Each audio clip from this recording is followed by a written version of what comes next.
बुलढाणा विधानसभा मतदारसंघात पिंपरी गवळी येथे खेळीमेळीचे वातावरणात निवडणूक पडली पार। लोकांनी साजरा केला लोकशाही उत्सव। पिंपरी गवळी गाव हे धामणगाव बडे पोलीस स्टेशनला जरी संवेदनशील असेल तरी येथे खूप बदल पाहायला मिळत आहे।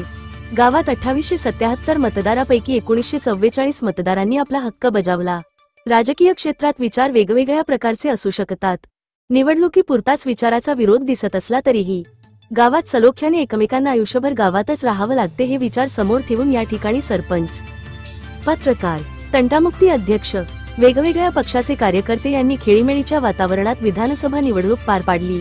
तसेच चावरदा या गावी सुद्धा राजकीय क्षेत्रात विरोध जरी असला तरी पण एकमेकांनी सलोख्याची भावना ठेवून मतदानाचा अधिकार जोपासला।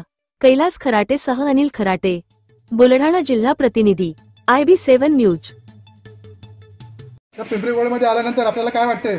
या गावामध्ये खेडीवाडीचं वातावरण वाटतं का आपल्याला? कसं ते नेहमीच असतं। प्रत्येक निवडणुकीच्या काळामध्ये मी माझ्या ड्युटीचा सुट्टीचा दिवस काढून सुट्टी टाकून स्वतः इलेक्शनला माझ्या पूर्ण फॅमिलीला घेऊन येत असतो। तसेच इलेक्शन हा एक लोकसभा आणि विधानसभा याकडे जर बघितलं गेलं तर विधानसभेमध्ये यावेळेचं राजकारण हे खूप वेगळ्या पद्धतीचं होतं। त्यामध्ये सर्व नवीन तरुणांनी पण सहभाग घेतला। तसेच काही आर्मीवाले आमच्या गावामध्ये होते, ते पण सुट्टीवर असल्यामुळे त्यांनी ते मतदान केलं आणि यावेळेचा जो टक्केवारीचा विषय होता तो खूप चांगल्या प्रकारे वाढला आहे। तर आता प्रत्येकाला बदल पेक्षा यावेळेस तरुण मतदार जो आहे, तरुण मतदाराचा जो कल आहे तो त्यावेळेस जास्त राहिला नेहमीपेक्षा। यावेळेस टक्केवारी वाढली असं आपल्याला वाटतं काय? टक्केवारी तर निश्चितच वाढली, कारण तरुण वर्ग वाढल्यामुळे यावेळेस टक्केवारीचं प्रमाण जास्त झालं। या वातावरणामध्ये आपल्याला कसं वाटतं?